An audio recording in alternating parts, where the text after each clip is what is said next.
네. 네. 혹시 이게 전환이 되시나요? 전환 되시면 전환해 주시는 동안, 지난주에 제가 밤에 이제 자기 전에 좀 기도하는데 혹시 못 받으신 분만 받으시면 돼요. 지난주하고 똑같은 겁니다. 없는 분만 받으세요. 10장밖에 없어요. 안 가져오셨습니까? 지난주에? 네, 되셨네요. 네. 우리 화면을 조금 저를 당겨 주시면, 우리 일단 찬양을 하고 시작하죠. 우리 오늘은 4절로 시작할까요? 찬양. 우리 지난주에 우리가 4절까지 완성이 돼가지고 일단 이 찬양부터 시작해서 한번 지난주까지 배운 거 다시 한번 우리가 노래를 한번 해보겠습니다. 자, 박수 치면서 하실까요?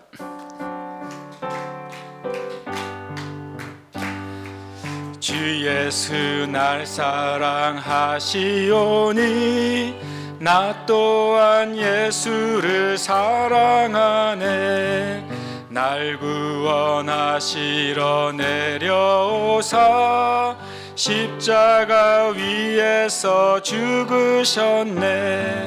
주께서 나를 사랑하니 즐겁도다. 주께서 나를 사랑하니 나는 참 기쁘다. 우리 더 큰 소리로 찬양합시다. 유대력 1월 니산 아빕 2월 이야르 3월 시반 4월 담무즈 5월 아브 6월 엘룰 7월 티슈리 8월 헤슈본 9월 키슬렙 10월 테벳 11월 셰반 12월 아다르 이로써 유대력 12단 니산 14일 또 빨리 합시다. 15일 무교절 7일 동안 첫 번째 주일 초실절 50일 시반 오순 77 티슈리 1월 나팔절 12일 속죄 15일 장마 키슬렙 25 수전절 아달 14 불임절.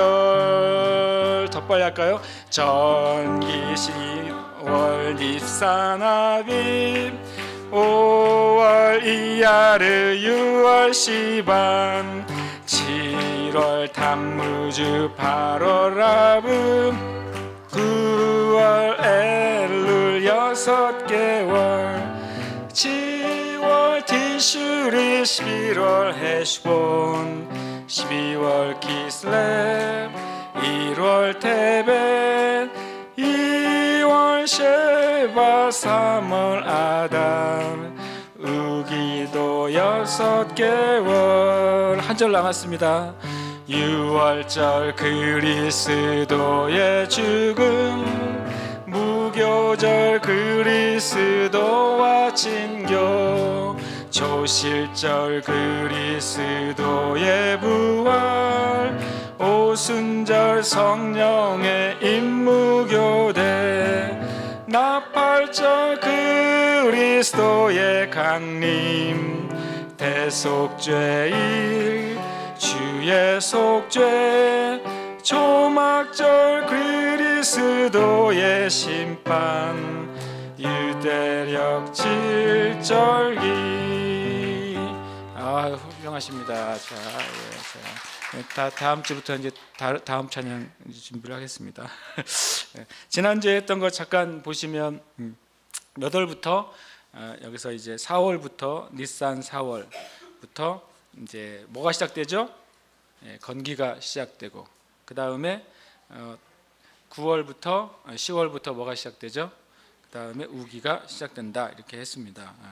그 다음에 지난주에 이제 이거 나눴지만 6월절은 죽음이고, 무교절은 신교고, 초실절은 부활이고, 오순절은 임무교대고, 나팔절은 강림이고, 대속절은 속죄, 초막절은 예수 그리스도의 심판이라고 말씀드렸습니다. 그래서 우리가 절기 안에 예수님께서 행하신 일들이 기록되어 있다. 이걸 이제 지난주에 나눴고요. 그다음에 절기를 가리키는 히브리어 오늘 이제 두 가지가 있어요. 절기라는 단어를 쓸 때 어떤 데서는 이 단어를 쓰고 어떨 때는 또 이 단어를 쓸 때가 있어서 그거는 한번 상식으로 알고 계시면 좋겠습니다. 따라해 볼까요? 하그라는 단어를 절기에 사용을 합니다. 하그라는 단어는 어떤 뜻을 가지고 있냐면 읽어볼까요? 춤춘다, 순환한다 이런 뜻이에요. 그래서 유대인들이 춤출 때 원을 많이 만들어요. 춤추면서 원을 만들고 우리나라 마치 강강수월래처럼. 그래서 한국 사람들 춤추는 거 보면 이스라엘 분들이 되게 신기하다 그러는데 우리랑 비슷하네라고 말하는 거죠. 우리 옛날에 그런 거 있잖아요. 동대문 이렇게 돌아가다 잡아주는 거 있잖아요. 그런 것도 이스라엘 사람들 춤을 춰요. 그래서 진짜 대한민국 사람들이 진짜 유대계인가 막 이런 생각이 들 정도로 여러 가지 문화적인 유사성이 하여튼 이 극동아시아에서 제일 유대인들하고 문화적 유사성이 강한 나라가 진짜 대한민국이에요. 누가 가르쳐준 것도 아니잖아요. 굉장히 멀리 있지 않습니까? 대륙의 맨 끝에 있는데 대한민국은 특별히 그런데도 문화적인 유사성이 많고 또 대한민국도 24절기, 음력의 절기를 따라서 실은 모든 씨 뿌리고 밭을 갈고 추수하고 그런 게 다 음력의 절기를 따라 가는데 유대인들도 또 그렇고 성경의 절기도 음력의 절기를 따라가고 우리나라도 윤년이 있고 윤달이 있잖아요. 이스라엘도 그런 윤년 윤달이 있단 말이죠. 그러니까 실은 그 중간에 있는 나라들은 그런 게 없어요. 정말 놀라울 정도의 유사성이 이 대륙의 맨 끝에 있는데 저기는 아프리카 바로 위에 붙어 있고 우리나라는 이 거대한 유라시아 대륙의 오른쪽 맨 끝에 있는데도 정말 놀라운 유사성을 가지고 있고 그래서 주님이 정말 놀라운 일을 하시는 것 같아요. 하그란 단어는 이제 춤춘다, 순환한다. 그래서 이것은 축제 때 사용된 단어와 연결이 되어 있기 때문에 이 하그는 절기는 계속 돌아간다는 걸 의미하는 거예요. 계속 반복되면서 그것 통해서 하나님의 일들이 진행되는 것을 이제 우리에게 보여주는 단어고요. 그다음에 이게 더 유명한 단어죠. 따라해 볼까요? 모에드. 예. 왜 글씨가 이렇게 어떤 건 진하고 어떤 건 작냐면요. 이것저것 찾다가 어떤 책에 있는 걸 사진 찍어서 이렇게 잘랐더니 이렇게 돼버렸어요. 제가 참 단순해가지고 모에드란 단어가 절기에 대해서 아주 제일 많이 알려져 있는 단어입니다. 모에드는 뜻이 뭡니까? 특별하게 정해진 시간, 뭐 영어로 뭐 the appointed time 해가지고 마치 카이로스하고 비슷해요. 모에드는 정해진 시간. 제가 전에 말씀드렸죠. 시가 성경의 때를 얘기할 때 전체 때를 얘기하는 게 크로노스. 제가 그때 뭐를 들어서 설명을 드렸죠. 그 아이를 잉태하고 출산하는 것까지 했을 때 아이의 임신 기간 전체는 뭐예요? 크로노스. 그다음에 마지막 출산하기 위한 그 달을 카이로스. 실제로 아기가 태어나는 그 시간 초를 호라라고 말씀드렸어요. 그렇게 봤을 때 모에드는 특별하게 정해진 시간이어서 카이로스에 어떻게 보면 좀 해당되는 것 같아요. 어떤 정해진 시간. 그리고 전에 말씀드린 것처럼 창세기의 넷째 날 하나님께서 해와 달과 별을 지으시면서 그것을 통해서 내가 사인을 하겠다 말씀하셨고 그래서 이 모에드는 하그와 모에드가 둘 다 절기를 가리키는 히브리어이기 때문에 결국에는 하나님께서 하나님의 일들을 하나님의 정해진 시간에 따라서 계속 순환하면서 일으키시는 거죠. 그리고 예수님의 사역도 어떤 한 바다를 중심으로 주로 사역을 하세요. 어디죠? 이 갈릴리라는 바다죠. 원래는 호수잖아요. 근데 주님이 호수의 지역을 계속 순환하시면서 사역을 합니다. 근데 갈릴리라는 바다의 뜻이 뭘까요? 그게 순환이에요. 재미있게도. 갈릴리라는 그 뜻이 뭐냐면 순환하다, 사이클의 의미를 가지고 있어요. 그래서 주님이 그 가버나움이라는 곳을 가지고 이쪽에도 갔다가 저쪽에 왔다 갔다 하시면서 주님의 그 주 사역이 갈릴리 바다를 중심으로 순환하시면서 사역하시는 걸 또한 이제 볼 수 있어요. 그래서 이 하그하고 모에드는 우리가 잘 히브리어 모르더라도 이런 의미가 있구나. 그래서 하그라는 의미는 결국에는 일곱 절기는 어떤 면에서는 여러 가지 역사적 사실을 가지고 있지만 축제인 거예요. 축제. 그리고 일곱 절기는 또 무엇과 많이 관계되어 있냐면요, 먹는 것과 관계되어 있어요. 그렇죠. 가만히 보시면 유월절도 먹는 거잖아요. 모든 절기 때마다 어떻게 먹느냐, 무엇을 먹느냐 이런 것들을 정해주시긴 하지만 결국에는 그 신앙의 그 공동체 구성원들이 함께 떡을 나누면서 하나님 행하신 일들 기억하면서 하나님께 감사의 제사를 드리면서 그러면서 하나님의 행하실 일들을 계속 기대하는 것이 전체적인 절기의 의미라고 우리가 이제 볼 수 있어요. 그래서 지난주에 제가 이거 무교절, 유월절, 무교절, 초실절까지 좀 나눴잖아요. 그래서 오늘은 좀 어쨌든 뒤에 부분은 얘기를 하고 오늘까지 요 부분은 오늘 좀 정리를 하는 게 좋겠다 이렇게 생각을 했습니다. 초실절 이후에 여러분 나와진 거 보시면 공백기가 있죠. 4개월간의 공백기가 있습니다. 그렇죠? 네, 4개월간의 공백기. 아니죠. 초실전에 죄송해요. 이 초실절 이후에 50일간의 공백기가 있어요. 누가 4개월이라고 그랬는데 왜 그랬습니까? 제가 개떡같이 말해도 찰떡같이 말씀을 잘 해주세요. 내가 참 훌륭하시네요. 저를 무한을 주지 않으시게도 내라고 대답하시는 분을 진심으로 축복합니다. 그러나 제가 잘못 말했으니까 봤을 때 50일간의 그 기간이 있습니다. 그런데 성경에서는 이 신약에 있어서는 오순절 때 초실절과 오순절 이후에 어떤 일이 일어나냐면은 주님이 부활하시고 또 승천하시면서 예루살렘을 떠나지 말고 아버지께서 약속하신 것을 기다리라 그랬잖아요.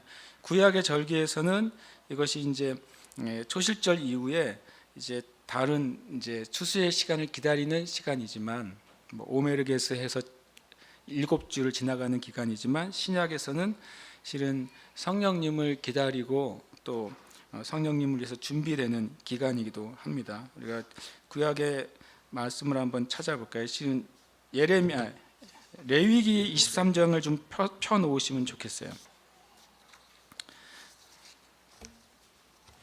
레위기 23장에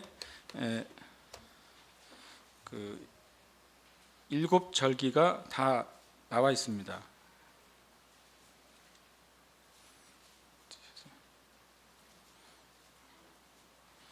여기서 청취 펴는 것보다 이게 더 편할 것 같아요. 레위기 23장 이제 한번 쭉 구별을 해보면 레위기 23장 첫 번째 5절에 4절에 보면 이것이 너희가 그 정한 때 성회로 공포할 여호와의 절기들이니라. 그래서 우리가 여호와의 절기라고 하는 단어는 요 구절이죠.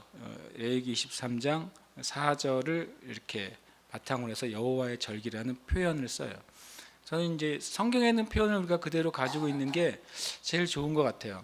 분명히 이것은 여호와의 절기다라고 말했고 첫 번째 절기가 5절에 보면 뭐라고 나와 있죠?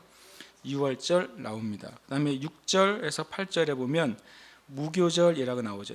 이달 15째 날은 여호와의 무교절이니 이래 동안 너희는 무교병을 먹을 것이다 해가지고 마지막 날에 7째 날에는 8절에 보면 성회로 모일 것이다 라고 말했어요. 그 다음에 9절부터 14절까지는 뭐에 대한 절기죠? 초실절에 대한 절기입니다. 그래서 초실절을 지키라고 말씀하고 있어요. 그 다음에 50일간의 기간 보면은 15절에 보시면 안식일 이튿날 곧 너희가 요제로 곡식단을 가져온 날부터 세워서 곡식단을 세워서 7 안식일의 수요를 채우고 이것을 오메르게스라고 해요. 그래서 7 안식일이니까 어떻게 되죠? 7, 7에 49 그리고 7째 안식일 이튿날까지 합해서 50일을 계수하여 새 소제를 여호와께 드리되 이때를 뭐라고 말한다고요? 오슬칠절 또는 오순절이라고 말해요. 50일이 그렇게 세하는 기간이에요. 근데 주님이 그때는 이 신약에서는 성령 강림의 기간으로 우리에게 허락해 주신 것이고 전에도 나눴지만 이 오순절의 기간이 또 구약에서는 또 이 절기가 있기 전에 한 사건이 있었죠. 그게 무슨 이거 뒤에죠. 이 뒤에 사건이 어떤 거냐면 시내산에서 모세가 십계명을 받은 사건이 그게 오순절 기간에 일어난 사건이에요. 그러니까 구약에서는 오순절 때 뭘 받은 거예요? 율법을 받았고, 신약에서는 오순절 때 성령님이 임하셨죠. 결국에는 구약과 신약 가운데 지금 오순절에 행하신 것은 그 하나님의 말씀과 또 하나님의 성령이 하나님의 백성들에게 주어진 거잖아요. 우리에게도 두 가지가 동일하게 필요해요. 말씀과 성령이 동일하게 필요해요. 그래서 하나님이 행하시는 그 부흥의 때를 보면 항상 말씀과 성령이 그 같이 역사하는 걸 우리가 늘 볼 수 있어요. 그런데 중요한 거는 진리의 말씀 위에 성령이 역사해야 돼요. 그렇지 않으면은 우리가 성령의 역사가 임하였을 때 우리가 실은 진리의 그릇이 준비되어 있지 않으면 성령의 역사를 오래 견디지 못하고 찢어지는 거죠. 많은 실은 정말 안타깝지만 예를 들어서 우리나라에 있었던 대부흥도 실은 몇 년이 가지 못했어요. 역사가 있었던 것이 사실이고 엄청난 변화가 있었던 것이 사실이지만 그것이 만약에 계속 이어졌다면 우리나라에 정말 놀라운 변화가 있지 않았겠어요? 그 뒤에 또 많은 하나님의 사역자들이 그 부흥회 때 정말 사역자들이 태어났죠. 하나님의 종들이 태어나서 사역하긴 했지만 어쨌든 그 부흥의 불은 또 꺼지게 됐어요. 그리고 미국의 아주사 부흥도 수년을 갔지만 거기도 또 부흥의 불이 꺼지게 됐고, 그리고 처음 시작된 1905년 웨일즈 부흥도 이름이 뭐예요? 이반인가요? 네, 이반 로버츠 목사. 그분도 그렇게 부흥이 시작됐지만 나중에 또 안타깝게도 또 되게 안타깝지만 그분이 또 미혹됐어요. 이반 로버츠가 미혹돼서 하나님의 길을 벗어나요. 그런 게 참 신기해요. 하나님이 큰 일을 행하셨는데 그것이 끝까지 지속되지 못하고 또 때로는 그 부흥을 일으킨 사람의 평생 동안도 잘 지속되지 못했어요. 그게 이제 역사적인 부흥의 사실이에요. 그래서 왜 그런가? 하나님 역사가 분명히 있었는데 왜 그런가? 그 중에 하나 원인이 뭐냐면 말씀에 채워진 만큼 부흥을 견디는 거예요. 저는 그 릭조이너 목사님의 그 횃불과 검 책 되게 좋아하는데 거기에 이런 내용을 되게 기억을 해요. 하나님께서 릭조이너 목사님에게 이런 말씀을 주시죠. 예수님께서 지혜가 말하죠. 지혜가 내가 나의 거룩한 종들을 이 땅에 보내서 횃불을 지어줬다는 거예요. 그것이 부흥 운동이라는 거죠. 하나님의 큰 무브먼트들을 주어졌는데 그것이 끝까지 가지 못한 이유는 그들이 검을 쓰는 법을 배우지 않았기 때문이라 그랬어요. 한 손에는 검을 주시고 한쪽에 횃불을 주시는데 횃불은 하나님의 그 놀라운 역사 기름 부음과 부흥의 운동들이죠. 그런데 그런 하나님 나의 종들이 검을 사용하는 법을 끝까지 배우지 못했기 때문에 그 횃불에 기름이 떨어졌다는 거예요. 굉장히 전 그게 굉장히 예전에 읽었는데도 제 기억에는 2008년도쯤에 읽었거든요. 근데 아직까지 그게 그 문장에 있는 느낌이 계속 전달이 돼요. 그렇구나. 하나님이 뭔가 부흥을 주시거나 어떤 일을 시작하실 때는 그거를 꺼트리려고 주시는 건 아닐 거 아니에요. 근데 그것이 왜 꺼지냐면 말씀을 다루는 것을 배우지 못했을 때 기름 부음이 거기로 공급이 돼야 되는데 기름 부음이 끊어진다는 거죠. 그러니까 우리가 기름 부음을 어떤 계속 초자연적인 능력만으로 이해하는데 성경의 가장 중요한 기름 부음은 진리예요. 진리가 거기에 이제 마치 땔감처럼 부어져야 불이 타오르는 거거든요. 그게 이제 끊었다는 걸 이제 제가 읽을 때 굉장히 안타까웠어요. 그 한편으로는 그러면서 제가 엊그제 목요일이죠. 목요일 정확히 말하면 금요일 제가 이걸 적은 것은 목요일 0시 42분이니까 수요일 밤인 거죠. 수요일 밤에 이제 자기 전에 기도하다가 잠이 드는데 기도를 계속 하는데 주님이 저에게 한 한 문장을 제 마음에 딱 주시더라고요. 이런 말을 하셨어요, 저한테. 은혜를 쫓지 말고 예수를 쫓아라. 그래서 이게 뭔 소리야? 그러고서 이제 일단은 졸리니까 제가 적어놓고서 잤어요. 자고서 아침에 일어나 다시 주님, 은혜를 쫓지 말고 예수를 쫓으라는 게 도대체 주님으로부터 메시지가 맞나요? 그리고 제가 그런데 보니까 성경에 이런 말씀이 있더라고요. 율법은 모세로부터 오잖아요. 그런데 은혜와 진리는 예수님으로 말미암았다, 이렇게 돼 있어요.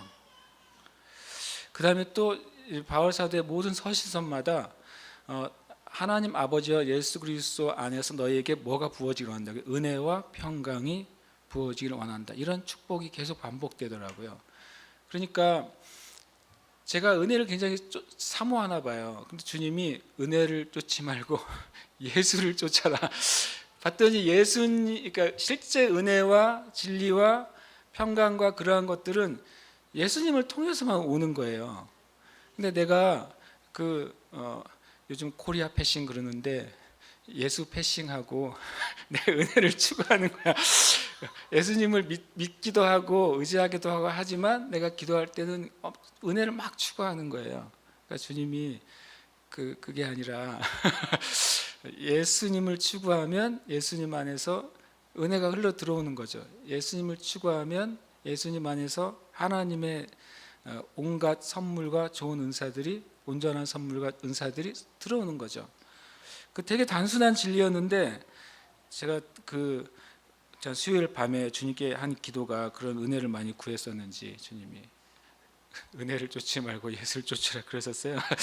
그리고 제가 다시 한번 이런저런 생각을 많이 갖게 됐어요. 어쨌든 이 오순절 얘기하다 그 얘기 까지 왔는데, 오순절은 구약에는 그 기억할 수 있고 율법, 신약에는 성령님이 하나님 백성에게 주어진 날이다. A계 23장에서는 15절 보시면 그때부터 오순절이고 21절까지가 이제 오순절 말씀을 가지고 있습니다. 나눠드린 그렇게 돼 있죠. 그 다음에 이제 신약에서는 오순절 성령 강림이 사도행전 2장 1절에서 4절에 성령의 강림이 이제 기록돼 있어요. 사도행전 2장의 말씀은 교회에서 너무나도 많이 듣고 해가지고 그 말씀에 우리가 그 진리를 다 아는 것처럼 이렇게 느껴지는 것 같아요, 우리가.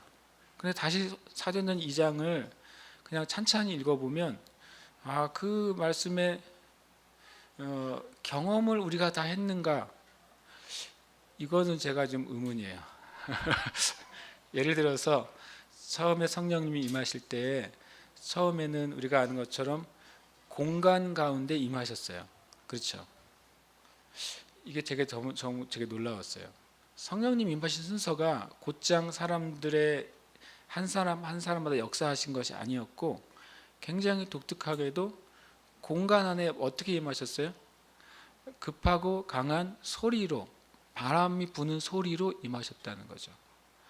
그러니까 안에서 이제 문을 닫고 있었는데 그 안에 굉장히 강한 소리가 그 안을 가득 채웠다는 거예요. 그래서 제가 생각해 봤거든요. 무슨 생각을 해봤냐면, 진짜 성령님, 전 성령 세례 받았거든요. 여러분 받으셨습니까? 아멘. 받았어요. 제가 그러니까 그 성경대로 한다면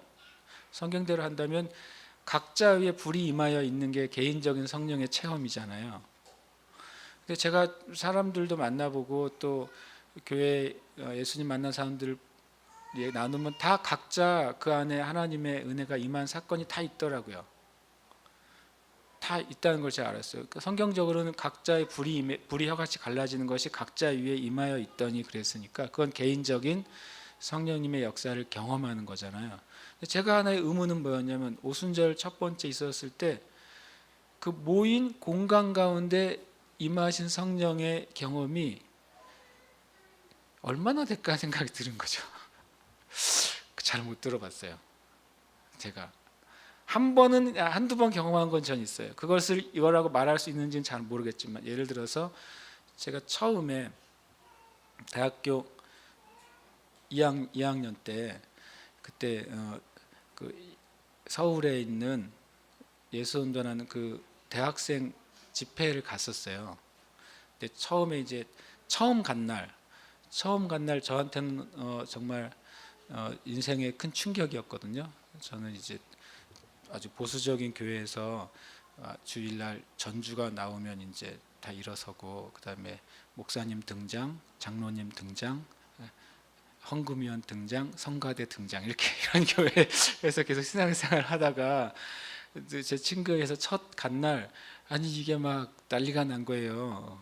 난리가 나고 막 찬양이 이어지는데, 그때 제가 뭘 경험했냐면, 그 찬양이 나하고 스타일이 달라서가 아니라 어떤 한 찬양이 시작이 됐는데, 제가 봤을 때는 인도자는 그 찬양을 끝냈어요. 그러니까 찬양을 하다가 이제 다음 곡으로 넘어가려고 마무리를 했다고요. 그런데 그 회중에서 찬양이 안 끊어지더라고요. 그래서 제가 잘은 기억은 못하지만 최소한 30분에서 1시간 동안 한 찬양이 계속 회중 가운데 불러졌어요. 그러니까 나중에 인도자가 포기하고 그냥 냅두더라고요.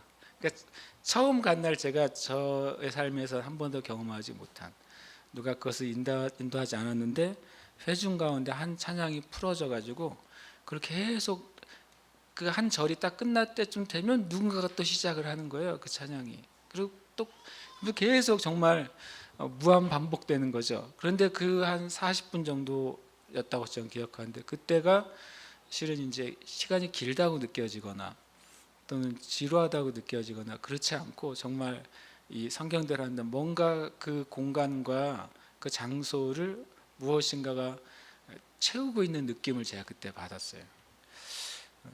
그런데 그 이후에는 정직하게 말하면 그런 종류의 느낌을 예배 때 잘 못 받았어요. 근데 또 저희가 이제 전에 24시간 예배 드릴 때 제가 그런 느낌을 받은 적이 몇 번 있어요, 우리 교회 예배 때. 그래서 제가 생각이 드는 거예요. 주님 성령의 오순절날 임함은 성경의 순서적으로는 공간 가운데 집단적인 임함이 먼저였어요. 성경의 순서는. 그 다음에 그 안에서 각자에게 성령께서 터치하셨어요. 그러니까 그들이 뭐 하기 시작했어요? 그 후에 방언하기 시작했어요. 순서적으로 그렇잖아요. 공간에 성령께서 임하시고 그 안에서 각자가 성령의 불로 각자에게 주님이 만져주시고, 그 다음에 그 결과로 방언이 나오기 시작했고, 그런 결과로 그들이 이제 그 마음에 주신 그 감동과 은혜를 실은 그 자리에서만 있을 수가 없으니까 어떻게 했어요? 그들이 나갔죠. 나가서 솔로몬 행각에 가가지고 예수 그리스도를 전하기 시작했어요. 그 나사렛 예수가 바로 구약의 메시아라는 사실을 전한 거죠. 근데 그게 또 놀랍게도 듣는 사람에게는 각자 다른 자기의 언어들로 들렸어요. 그래서 제가 무슨 얘기 하려고 그러냐면, 성경대로 일어나기를 기도해야 되겠다고 들은 거예요. 왜냐하면 각자의 성령 체험의 경험은 있단 말이죠. 주님 오순절날에 일어났던 것처럼 지금도 해주시면 안 될까요? 그런 거죠. 그래도 뭐 제 마음일지 모르겠지만 지금도 구해요, 주님. 저는 우리 예배 때도 더 강한 예배 어떤 그 자리에 전체 가운데 역사하시는 성령님의 임하심, 나타나심이 모든 회중이 경험했으면 좋겠다. 경험하길 또 원하고 그것이 우리 안에 더 확장됐으면 좋겠다. 이런 마음 가져요. 요한복음 16장 7절인데 한번 찾아볼까요? 거기에 말씀이 있는데, 요한복음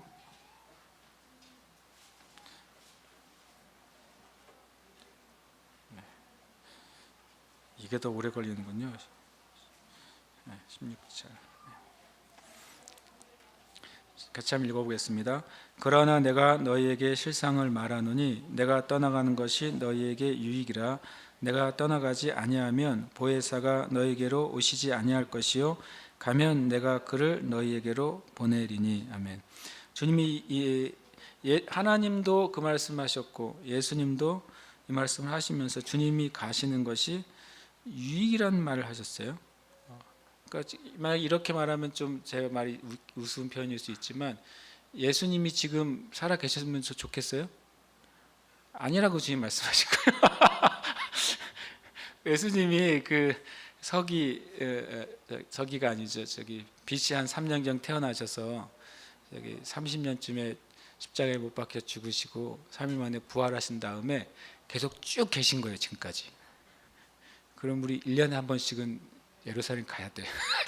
네, 이번 달에 이제 메카에 200만 명인가 몇백만 명이 지금 모이는 주간이에요. 이번 주에 순례 기간인데 그것도 너무 많이 모이니까 사우디아라비아 메카에 너무 사람들이 많이 오니까 되게 재밌대요. 무슬림들이요. 나라마다 무슬림의 수를 계산해서 비자 발급을 나눠줘요. 어느 나라에는 20만 장, 어느 나라는 10만 장, 어느 나라는 5만 장 이런 식으로. 그래서 전 세계 나라 중에 그 메카에 순례 오는 것을 매년 제일 많은 그 TO를 받는 나라가 어느 나라게요? 어느 나라가 제일 많이 그 비자 티켓을 받을까요? 이 메카로 올 수 있도록. 그러니까 비자를 안 찍어주면 못 들어오잖아요. 근데 너무 한꺼번에 들어오면 막 몇 억이 들어올 수도 있거든요.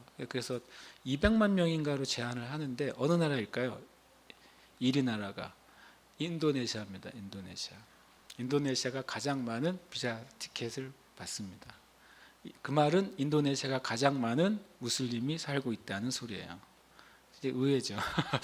가장 많은 무슬림 국가가 인도네시아예요. 그러니까 그렇게 오는데 우리도 예수님까지 살아계시면 이스라엘 몇 터지겠죠. 그런데 예수님이 이런 말씀하신 거예요.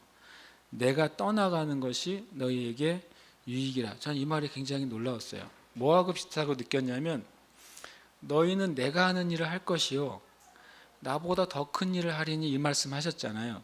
그 말하고 이 말하고 비슷해요. 내가 가는 것이 너에게 유익이다 이렇게 말씀하셨어요. 그러면서 두 말에 이 말을 더하면 왜 우리가 주님이 하신 일을 하고 주님보다 더 큰 일을 할 수 있을까?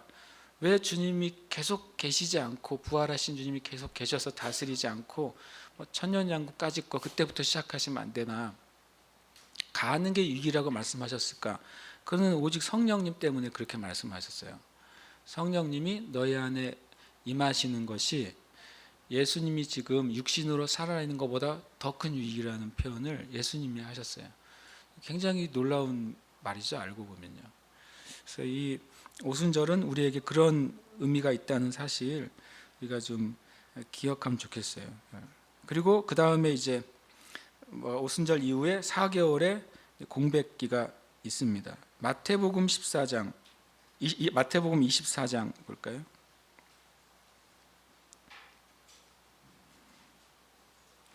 네, 마태복음 24장 14절.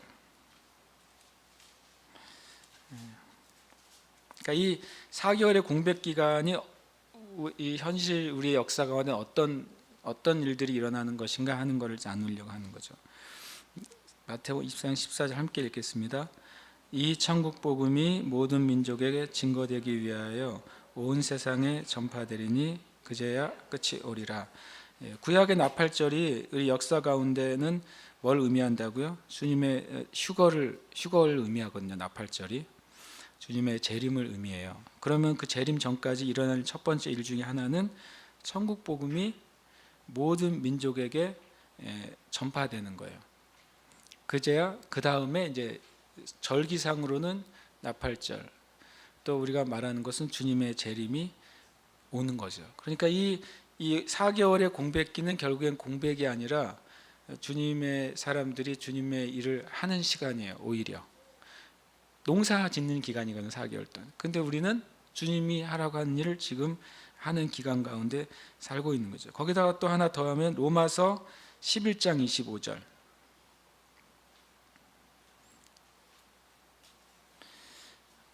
로마서 11장 25절 같이 함께 볼까요? 11장 25절. 일부러 제가 안 보여드리고 찾으시라고. 오후에는 졸립잖아요. 그래서 뭔가 띄워주면 우리가 멍하게 돼서 안 돼서 제가 찾으시라고. 25절에서 30절까지 깁니다. 같이 한번 읽어볼까요? 시작. 형제들아 너희가 스스로 지혜 있다함을 면키 위하여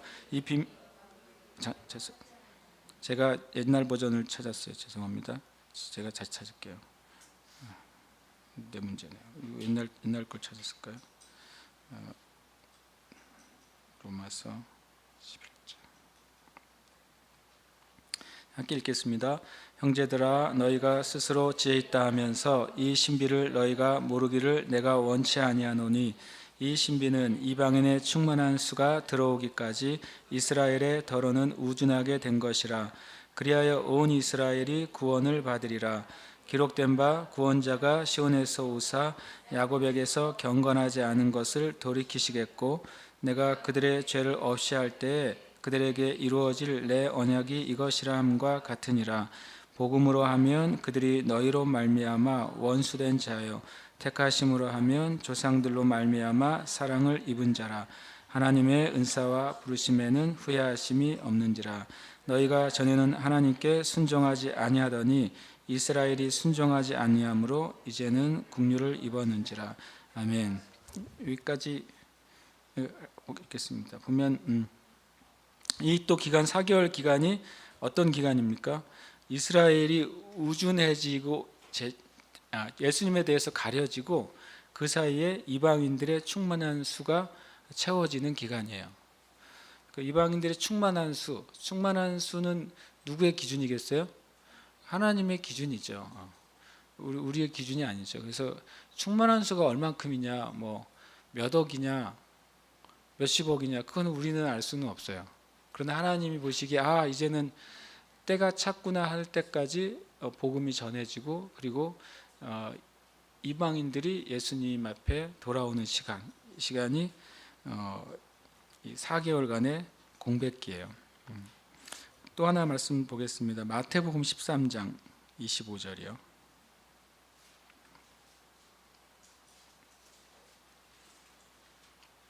저 오늘 빨리 끝내려고 그러는데 길어졌네. 이렇게 길어지면 안 되는데 뒤로. 그러면 이거는 봐야 되겠습니다. 13장. 오늘 읽었던 말씀이에요, 제가요. 그렇죠? 25절에서 30절 읽지 않겠습니다. 다만 주님이 특별히 맨 끝에 둘 다 추수 때까지 함께 자라게 두라. 이때는 놀랍게도요, 악한 것과 선한 것이 같이 자라는 기간이에요. 그래서 우리가 이 4개월간의 공백기 가운데는 우리가 눈으로 볼 때는 악한 일들도 굉장히 번성해요. 그리고 그 일들도 굉장한 힘을 발휘하게 돼요. 그래서 그것에 대해서 우리가 어려워하지 말아야 돼요. 이때는 같이 자라나는 시기구나. 그래서 어찌 보면은 우리나라에 지금 아주 실제적인 지금 피부로 와닿는 이 동성혼에 대한 문제도 계속 확산되고 있어요. 처음에는 한두 나라였다가 지금은 20개국 이상의 나라로 확산됐고, 그리고 계속 확산되고 있고, 전에 미국의 오바마 정부는 실은 이거를 더 확산시켜서 노력까지 했어요. 오바마 대통령은 미국에서 아프리카까지 날아가 가지고 우리가 너희 지원해 줄 테니까 동성혼 동성애 인권의 차원에서 더 열어달라고 요구를 할 정도로 또 선전을 하기도 했었거든요. 근데 어쨌든 지금 그것은 늘어나고 있어요. 또 어저께 어떤 로레알이라는, 전 잘 모르지만 유명한 화장품 회사 있지 않습니까? 아주 유명한 화장품 회사 로레알의 어떤 립스틱인가요? 뭔가 그 전문 그 모델이 있어요. 전 첫 번째 보고 이쁘게 생겼네 그렇게 생각했어요. 근데 그 모델이 트위터에 거기에다가 SNS에다가 이제 백인들이 되게 인종 차별을 하고 있다, 이런 지난번에 미국의 사건에서 그런 글을 올렸어요. 그랬더니 로레알에서 이 사람이 더 인종 차별적인 발언을 한다, 그래서 이 모델을 잘랐거든요. 그래가지고 지금 그쪽에서 난리가 났는데 그 모델이 트랜스젠더인 거예요. 그래서 나는 되게 예쁘게 생긴 줄 알았거든요. 그래서 제가 눈이 잘 그러니까 이제는 쉽게 말하면 트랜스젠더나 게이나 레즈비언이나 사람들이 이제는 거의 신경을 안 쓰는 세상이 돼가고 있어요. 별로 신경을 안 써요. 근데 그걸 그냥 받아들여진 상태에서 모든 일들이 진행이 되고 있어요. 그러니까 계속 자라날 겁니다. 가라지 자라나듯이요.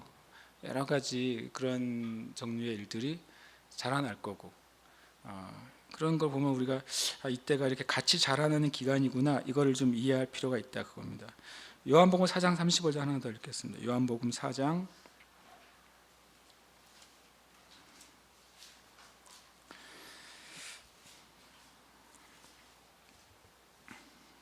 재밌는 주님 말씀하셨죠. 예. 35절 함께 읽겠습니다. 너희는 넉 달이 지나야 추수할 때가 이르겠다 하지 아니하느냐. 그러나 나는 너희에게 이르노니 너희 눈을 들어 밭을 보라. 휘어져 추수하게 되었도다. 야, 재밌는 표현이에요. 주님이 넉 달이 지나야 추수할 거다 그랬으니까, 이거 보면 이제 주님이 말씀하신 시기는 막 오순절이 지난 시기죠. 그러니까 나팔절 때까지 넉 달이 지나야 된다고 얘기하는 거예요. 그런데 주님은 뭐라고 말해요? 그렇지 않다. 이미 영적인 추수는 시작이 됐다는 거죠. 그 말은 이 4개월의 공백기는 뭐가 일어나는 시기예요? 영적인 추수가 계속해서 일어나는 시기예요. 비어있는 시기가 아니라 이때 주님이 추수를 일으키는 시기고, 여기 기록된 건 현재 교회 시대라고도 어떻게 보면 볼 수가 있겠죠. 그래서 이 4개월의 공백기는 공백이 아니라 오히려 영혼들이 구원받아서 채워지는 시간이라고도 볼 수 있어요. 여러분과 제가 그 시기에 실은 역사적으로는 지나가고 있다고 절기의 개념으로 봤을 때는 볼 수 있죠, 우리가. 근데 한편으로 요즘 보면 주님 빨리 추수를 하시고 예수 믿는 사람들이 늘어나야 되겠는데 한국은 줄어들잖아요. 그래서 이걸 어떻게 해야 되나 속으로 그런 생각을 안 해보셨어요? 주님의 때가 오면은 대부흥 또 놀라운 마지막 추수를 우리가 기대하면서 늘 기도하는데, 주님이 대한민국의 교회는 왜 자꾸 쪼그라든다고 말합니까? 나만 그 생각을 했나요? 그래서 저는 그렇게 기도하면 갑자기 기분이 안 좋아지는 거예요. 자꾸 늘어나야 되는 거 아닌가, 막 자꾸 뭐 배가 돼야 되는 거 아닌가, 주님의 때가 가까웠다고 막 피부로 느껴지는데. 그래서 뭐 전 나름 그런 부분 생각하면 막 고민이 돼요. 주님, 이 대한민국 지나가시면 안 됩니다, 막 이런 생각이 들어요. 그리고 지나가는 사람 보면, 모르겠어요, 얼마 전부터 지나가는 사람 보면 그런 생각 들어요. 저 사람은 첫 번째 예수 믿는 사람인가, 두 번째로는 저 사람이 어떻게 예수를 믿을 수 있을까, 그런 생각을 많이 해요. 그리고 또 경우 없는 행동을 하는 수많은 사람들을 보잖아요, 우리가 살면서. 그러면 이제 그분들을 보면 요즘은 다른 생각보다, 주님, 저분은 어떻게 하면 예수를 믿을까요? 저분은 어떻게 하면 구원받을 수 있을까요? 당연히 이제 내가 할 수 있는 것은 복음을 전하는 게 맞죠. 전하는 게 맞는데, 우리가 알지만 진짜 어떤 한 사람이 예수 믿고 구원받는 게 진짜 하나님 하셔야 돼요.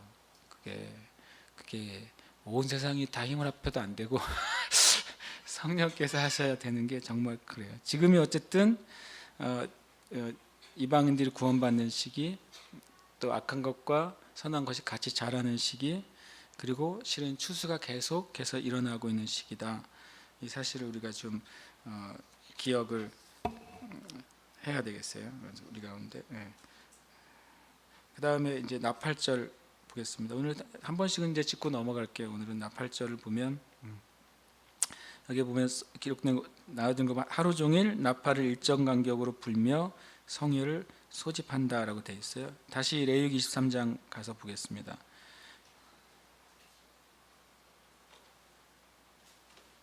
레위기 23장 23절부터가 이제 시작되는데, 옆에서 표시를 만약에 되어 있으면 안 해도 되고, 안 되어 있으면 절기 이름을 써놓으시면 좋겠어요. 23절, 여호와께서 모세에게 말씀하여 이르시되 이스라엘 자손에게 말하여 이르라. 일곱째 달 곧 그 달 첫날은 너희에게 쉬는 날이 될지니 이는 나팔을 불어 기념할 날이요 성회라 라고 말씀하셨어요. 이때가 나팔절이에요.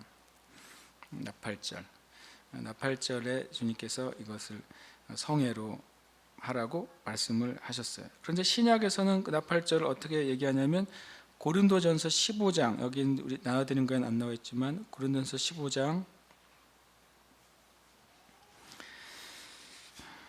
51절에 이 나팔절이 이제 신약에서 영적인 의미를 얘기해 주십니다.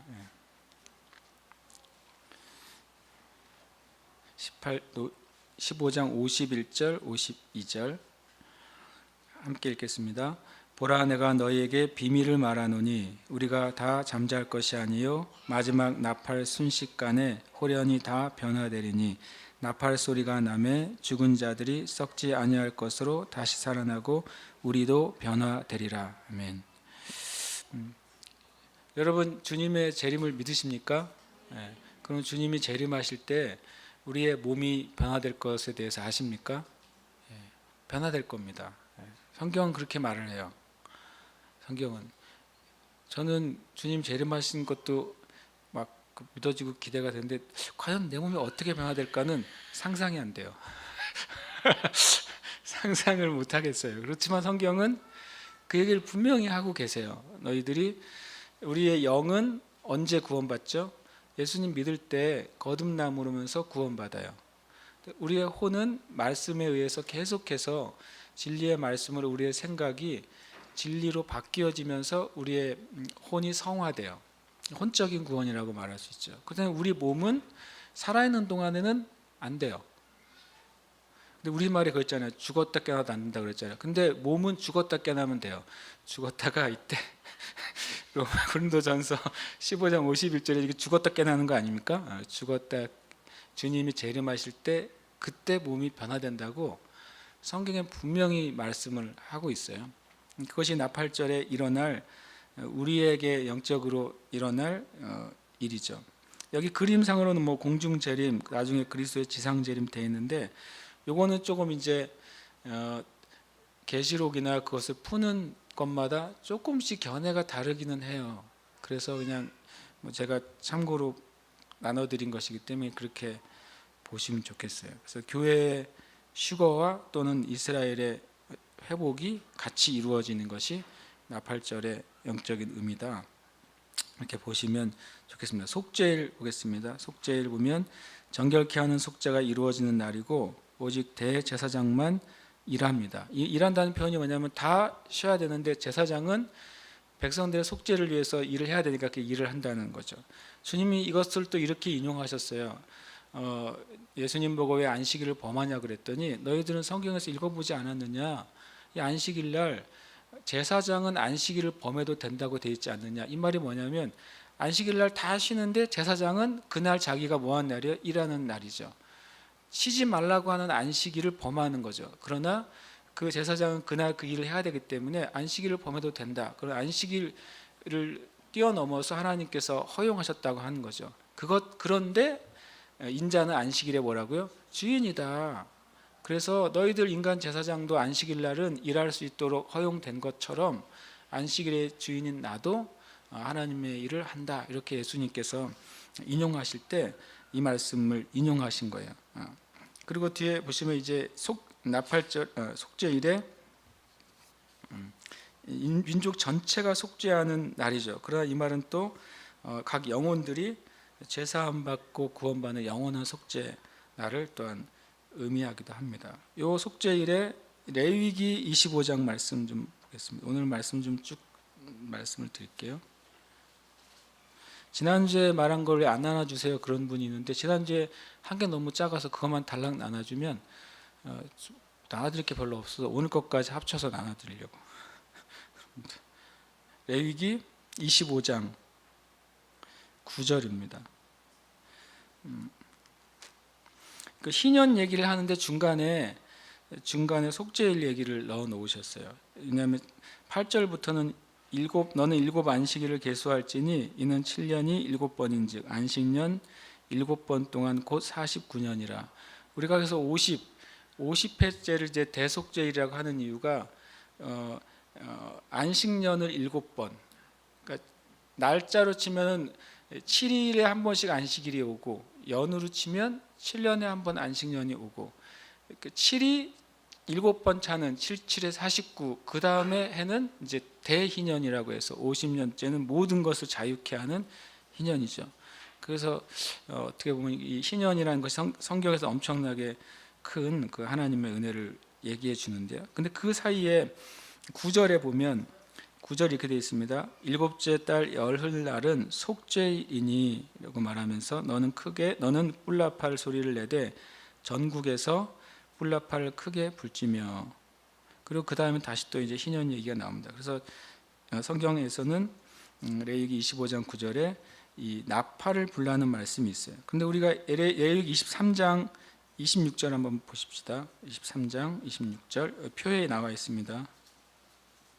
그때가 23장에 속죄일 이야기가 나옵니다. 여호와께서 모세에게 말씀하여 이르시되 일곱째 날 열흘날의 속죄일이니 너희는 성회를 열고 스스로 괴롭게 하며 여호와께 화제를 드리고 이날에는 어떤 일도 하지 말 것은 너희를 위하여 너희 하나님 여호와 앞에 속죄할 속죄일이 대민이라 되어 있잖아요. 그런데 레위기 25장 9절에는 그때 뭐 하라고 되어 있어요? 뿔나팔을 불라는 말이 나중에 이제 설명이 되어 있어서 그 레위기 23장 26절 32절 밑에다가 레위기 25장 9절을 더해서 적으시라는 거예요. 제 말은요. 그 다음에 신약에 있어서 이 속죄일은 어떻게 설명이 되어 있느냐? 사도행전 3장 19절 말씀 보겠습니다.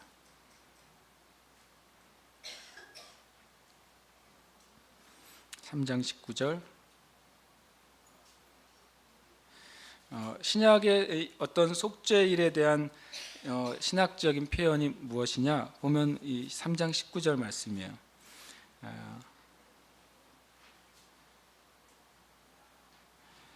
19절 한번 읽어볼까요? 시작. 그러므로 너희가 회개하고 돌이켜 너희 죄 없이 함을 받으라. 이것이 하면 새롭게 되는 날이 주 앞으로부터 이를 것이요. 또 이 속죄와 주님이 오시는 것과 임하시는 것과 연결이 되어 있어요.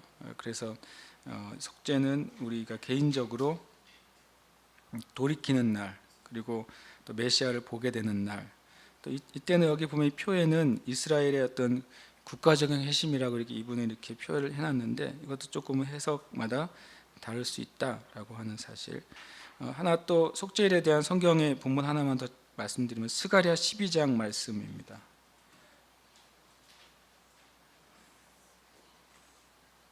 스가랴 말라기 전에 있습니다. 스가랴 12장 10절 말씀, 10절에서 14절 말씀이 주님의 그 속죄일에 대한 또 하나의 계시예요. 제가 읽겠습니다. 10절부터 내가 다윗의 집과 예루살렘 주민에게 은총과 간구하는 심령을 부어주리니 그들이 그 찌른 바 그를 바라보고 그를 위하여 애통하기를. 이게 나중에 신약에서 이걸 언제 인용했죠? 예수님의 옆구리를 찌른 그들이 주님의 재림 때 그 예수님을 보게 될 것이다 라는 말씀으로 얘기했어요. 그런데 이것은 이제 속죄와 관계된 구약의 메시지예요. 독자를 위하여 애통하듯 하며 그를 위하여 통곡하기를 장자를 위하여 통곡하듯 하리로다. 그날에 예루살렘에 큰 애통이 있으리니 무기토 골짜기 하다드림몬에 있던 애통과 같을 것이라. 온 땅 각 족속이 따로 애통하되 다윗의 족속이 따로하고 그들의 아내들이 따로하며 나단의 족속이 따로하고 그들의 아내들이 따로하며 레위의 족속이 따로하고 그들의 아내들이 따로하며 시므의 족속이 따로하고 그들의 아내들이 따로하며 모든 남은 족속도 각기 따로하고 그들의 아내들이 따로하리라. 그것은 속죄의 의미 중에 하나는 속죄는 우리 각자가 하나님 앞에 해야 된다는 거예요. 내가 다른 사람 죄, 물론 이제 중보의 차원에서 국가적인 죄를 우리가 회개 용서를 구할 수 있고 또 과거에 일어난 일들에 대해서 우리가 주님 앞에 은혜를 구할 수 있는데 하나님 앞에 제사함 받고 속죄 받고 구원받는 것은 각자가 주님 앞에 나가야 되는 일이라고 주님이 또한 말씀하시는 거죠. 마지막 초막절 한번 보겠습니다. 초막절은 광야 40년의 천막 생활을 기념하는 거잖아요. 그런데 실제 구약상에서 이 초막절을 잘 안 지켰던 것 같아요. 오히려 현대 유대인들이 초막절을 잘 지키죠. 구약 시대에는 초막절을 의외로 잘 지키지 않았어요. 그것을 어떻게 할 수 있냐면 느헤미야 8장을 보시면 느헤미야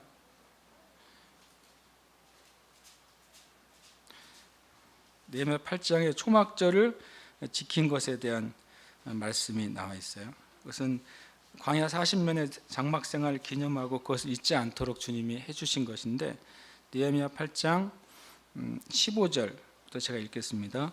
또 일러스되 모든 성읍과 예루살렘에 공포하여 이르기를 너희는 산에 가서 감람나무 가지와 돌감람나무 가지와 화석류나무 가지와 종려나무 가지와 기타 무성한 나무 가지를 가져다가 기록한 바를 따라 초막을 지으라 하라 한지라. 백성 위에 나가서 나뭇가지를 가져다가 혹은 지붕 위에 혹은 뜰 안에 혹은 하나님의 전뜰에 혹은 수문 광장에 혹은 에브라임 문 광장에 초막을 짓되 사로잡혔다가 돌아온 회중에다 초막을 짓고 그 안에서 거하니 눈의 아들 여호수아 때로부터, 잘 보세요, 눈의 아들 여호수아 때로부터 그날까지 이스라엘 자손이 이같이 행한 일이 뭐라고요?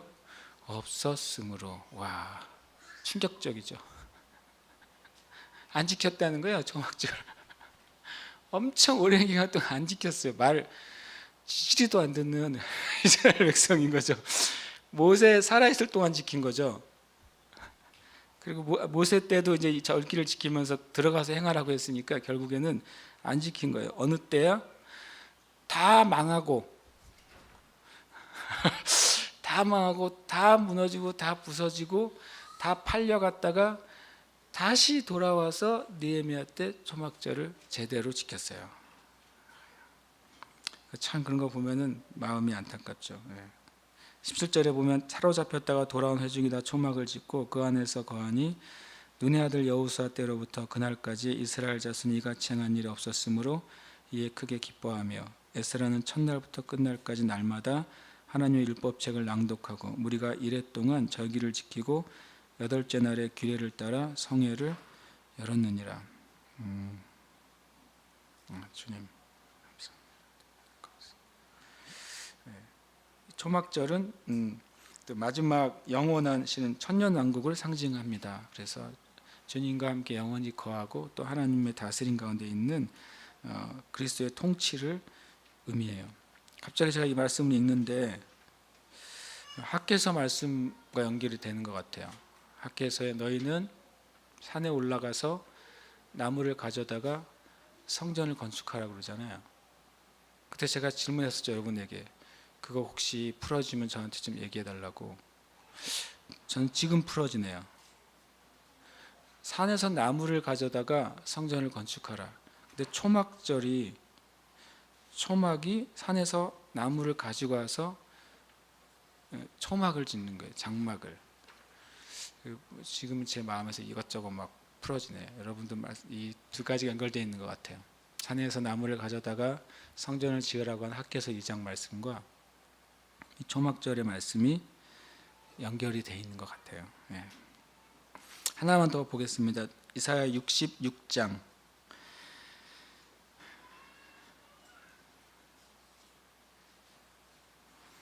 이사야 66장 20절입니다.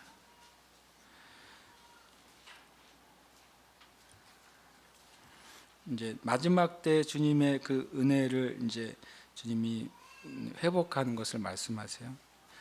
66장 20절 24절입니다. 제가 읽겠습니다. 나 여호와가 말하노라 이스라엘 자손이 예물을 깨끗한 그릇에 담아 여호와의 집에 드림같이 그들이 너희 모든 형제를 문 나라에서 나의 성산 예루살렘으로 말과 수레와 교자와 노새와 낙타에 태워다가 여호와께 예물로 드릴 것이요 나는 그 가운데서 택하여 제사장과 레인을 삼으리라 여호와의 말이니라. 내가 지을 새 하늘과 새 땅이 내 앞에 항상 있는 것 같이.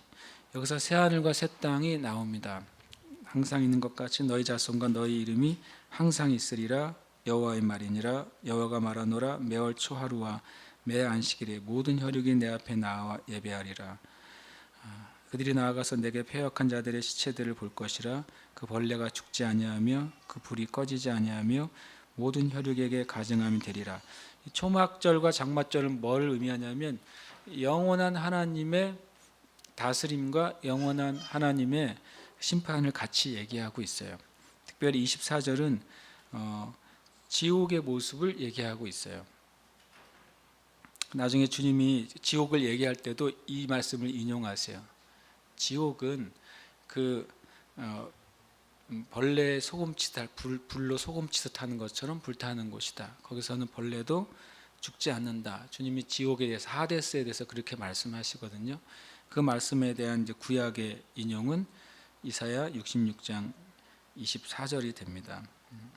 그래서 이 절기가 실은 이스라엘에게는 그들이 일상을 주님을 기억하면서 살아가고, 또 한편으로는 또 주님과 함께 주님을 예배하는 절기, 그리고 하나님이 역사하신 것을 기념하는 절기지만, 또 성경 전체 역사적으로는 하나님이 창세 이후로 행하실 일들에 대한 하나님의 절기죠. 그래서 여호와의 절기라고 우리에게 이제 말씀하시는 것을 알 수 있어요.